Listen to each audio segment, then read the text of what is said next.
오늘 우리에게 주신 하나님의 말씀은 시편 6편 1절에서 10절까지 말씀입니다. 하나님의 말씀 시편 6편 1절에서 10절까지 다 함께 봉독하겠습니다. 여호와여, 주의 분노로 나를 책망치 마시오며 주의 진노로 나를 징계하지 마옵소서. 여호와여, 내가 수척하였사오니 내게 은혜를 베푸소서. 여호와여, 나의 뼈가 떨리오니 나를 고치소서. 나의 영혼도 매우 떨리나이다. 여호와여, 어느 때까지리이까? 여호와여, 돌아와 나의 영혼을 건지시며 주의 사랑으로 나를 구원하소서. 사망 중에서는 주를 기억하는 일이 없사오니 수월에서 주께 감사할 자 누구리이까? 내가 탄식함으로 피곤하여 밤마다 눈물로 내 침상을 띄우며 내 요를 적시나이다. 내 눈이 근심으로 말미암아 쇠하며 내 모든 대적으로 말미암아 어두워졌나이다. 악을 행하는 너희는 나를 떠나라. 여호와께서 내 울음소리를 들으셨도다. 여호와께서 내 간구를 들으셨음이여. 여호와여, 내 기도를 받으시리로다. 내 모든 원수들이 부끄러움을 당하고 심히 떨미어 갑자기 부끄러워 물러가리로다. 아멘. 인생을 살다 보면 내 힘으로는 도저히 빠져나올 수 없는 깊고 어두운 수렁을 만날 때가 있습니다. 오늘 본문의 시편 기자가 그런 마음으로 노래하고 있습니다. 성경의 표제에서 이 노래를 다윗의 시라 표기하고 있습니다. 현대신학에서 다윗 이후의 시로 다윗이 아닌 다른 이가 썼다라는 견해도 있지만, 이 본문을 다윗의 인생에 빗대어 묵상하는 것이 우리에게 유익한 줄로 압니다. 다윗은 왕이었으나 인생의 가장 처절한 밑바닥도 경험한 사람이기 때문입니다. 그때마다 그는 하나님 앞에서 그 문제들을 넘어섰고 위대한 믿음의 선진이 되었습니다. 그저 역사의 몇 줄로 그를 삼자 입장에서 보면 알 수 없는 그의 감정선을 많은 시편이 우리에게 보여주고 있습니다. 우린 다윗 정도 되면 어떤 문제 앞에서도 고상하고 위험 있는 모습을 견지했을 것 같으나 시편에 담긴 그의 내적 감정선은 매우 인간적이고 우리와 같은 사람임을 알 수 있습니다. 그는 다른 이 앞에서는 몰라도 하나님 앞에서는 매우 솔직하고 진솔하게 자신의 마음을 열 줄 알았던 사람입니다. 그런데 우리는 반대로 기도를 할 때 고상한 표현으로 하려는, 거룩한 말들로 가득 채워야 할 것 같은, 또 유창하고 막힘없이 해야 기도를 잘 하는 것이라 그렇게 여기는 마음이 우리에게 조금 있는 것 같습니다. 오늘 시편을 통하여 하나님께 진솔하게 자신의 마음을 그대로 표현하는 그런 기도의 가치를 경험하시기를 소원합니다. 시편 기자의 고통은 단순히 한 가지의 문제는 아니었습니다. 내면으로는 죄로 인한 하나님의 징계라는 영적 두려움이 있었고, 육체적으로는 뼈가 떨릴 정도의 심각한 아픔이 찾아왔습니다. 설상가상으로 주변의 대적들은 그를 흔들고 압박하고 있었습니다. 영혼과 육체, 그리고 환경까지 이러한 삼중고를 겪으며 그는 눈물로 침상을 적셨다라고 고백하고 있습니다. 그는 어떤 마음으로 이렇게 울었을까요? 여러분, 사실 다 큰 어른은 잘 울지 않습니다. 이를 악물고 할 수 있는 대로 힘을 다해 문제랑 씨름하고 싸워내기에 바쁩니다. 근데 여러분, 어린아이는 툭하면 웁니다. 왜냐하면 문제를 대신 해결해 줄 부모가 있다라는 것을 알기 때문입니다. 자신이 문제와 싸우는 것보다 큰 울음을 통하여서 부모로 하여금 대신 문제와 싸우게 하는 것이 더 빠르고 정확하다라는 것을 알고 있기 때문입니다. 그래서 이 시편 기자는 하나님 앞에서 어린아이처럼 웁니다. 자기 힘으로는 엄두도 안 나는 문제 앞에 어린아이처럼 엉엉 우는 것입니다. 3절의 표현처럼 하나님 어느 때까지니까 라고 탄식하며 옵니다. 표현을 좀 더 직설적으로 바꾸면 하나님 내가 이렇게 우는데 왜 안 도와줍니까? 내가 서럽게 우는 것이 보이지 않으십니까? 이렇게 말하는 것 같습니다. 여러분, 탄식의 기도는 그런 것입니다. 고난 앞에서 인간의 철저한 한계를 인정하고 오직 하나님의 변함없는 사랑을 의지하며 하나님 외에는 다른 도움을 구하지 않고 그 하나님께서 친히 임재하여 역사하여 주시기를 구하는 그런 눈물의 기도를 말하는 것입니다. 그때 하나님은 우리를 긍휼히 여기시며 그의 전지전능한 능력으로 넉넉하게 우리의 모든 문제를 해결해 주실 줄로 믿습니다. 시편 기자는 2절에서 고백하기를 여호와여 내가 수척하오니 내게 은혜를 베푸소서 여호와여 나의 뼈가 떨려오니 나를 고치소서라고 말합니다. 이는 자신의 나약함을 호소하는 것입니다. 자신의 강성함을 의지하는 자는 하나님께 도움을 구하지 않습니다. 자신이 하나님 앞에 얼마나 힘없는 존재인지를 알아야 어린아이처럼 도움을 구할 수 있는 것입니다.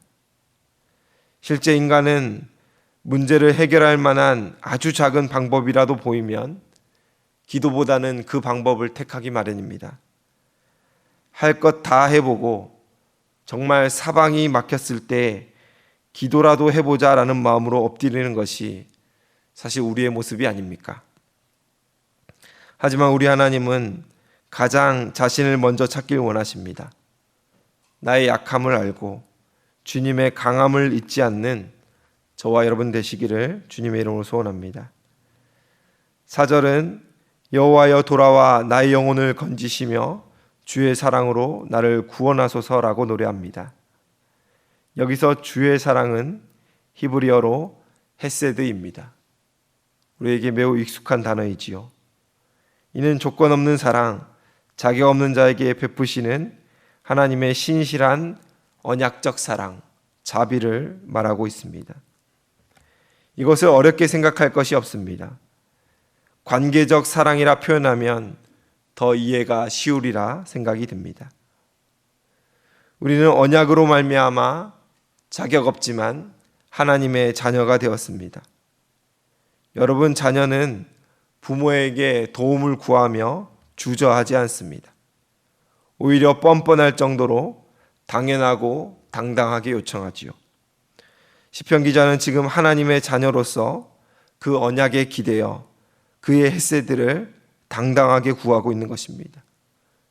이전에 나의 모습이 어떠했든지 지금은 내가 주의 자녀이오니 외면치 마시고 마땅히 내 삶을 돌봐달라고, 내 어려움을 외면치 말라고 울며 탄식하며 호소하고 있는 것입니다. 5절을 보면 사망 중에서는 주를 기억하는 일이 없사오니 수월에서 주께 감사할 자 누구리이까 라고 말하고 있습니다. 이 표현은 단순히 죽기 싫다라는 말이 아닙니다. 지옥, 음부라고 불리는 수월에 들어가 하나님을 예배하지 못하고 찬양하지 못하는 존재가 될까봐 두렵다라는 영적 갈망이지요. 이 또한 하나님과의 관계에 의지한 기도입니다. 주님, 저는 자녀이지 않습니까? 수월에 들어갈 존재가 아니지 않습니까?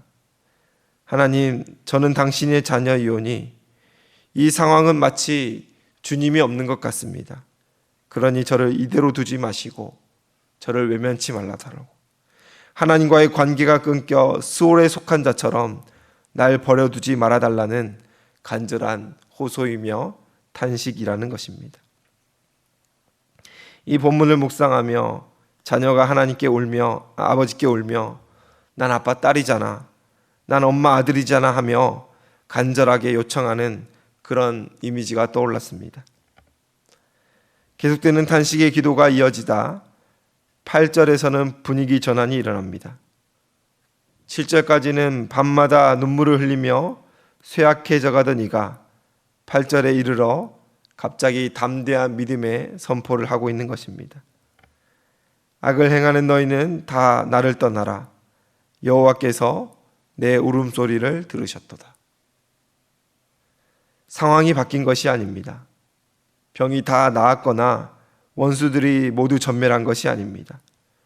환경이 여전히 그대로일진데 시편 기자는 간절하게 하나님께 탄식하며 기도함으로 하나님의 임재를 경험하고 하나님께서 나의 기도를 들으셨다라는 확신이 들었습니다. 이 고백은 무엇입니까? 하나님이 들으셨으니 응답은 진배 없다라는 것입니다. 자녀가 아버지께 말하였을 때에 울며 호소하였을 때에 알겠다 하였을 때에 자녀는 그대로 신뢰합니다. 아버지께서 알겠다 하셨으니, 아버지께서 내 말을 들어주셨으니 이루어지리라는 것은 믿어 의심치 않는 것이지요. 9절에 그 믿음이 담겨 있습니다. 여호와께서 내 간구를 들으셨으며 여호와께서 내 기도를 받으시리로다 라고 말하고 있습니다. 기도 중에 하나님의 헤세드가 마음에 부어지자 하나님이 들으셨다라는 내적 확신이 그에게 찾아온 것입니다. 눈물로 침상을 적시던 탄식이 대적들을 향해 물러가라고 외치는 승리의 선언이 되는 장면을 우리는 함께 목도하고 있습니다. 사랑하는 성도 여러분, 하나님 앞에 쏟아붓는 눈물은 결코 바닥에 버려지지 않습니다. 우리 주님은 우리의 말소리뿐 아니라 말로 다 할 수 없어 소리내어 우는 울음소리까지도 다 듣고 계십니다. 오늘 주님 앞에 나아가 다 쏟아내시기 바랍니다. 우리 하나님께서 헤세드로 역사하실 줄 믿습니다. 진정 본문에 담긴 시편 기자의 마음으로 기도할 때 우리의 눈물이 변하여 승리와 반전의 찬송이 되게 하실 줄 믿습니다. 오늘 이 아침의 기도가 본문의 기도를 실현하는 은혜가 있으시기를 주님의 이름으로 축원을 드립니다. 기도하겠습니다. 사랑과 은혜가 풍성하신 하나님 아버지, 오늘 시편 기자하고 하나님께 침상을 적시며 눈물로 호소하며 기도하였던 이 아름다운 기도를 우리가 함께 목도합니다.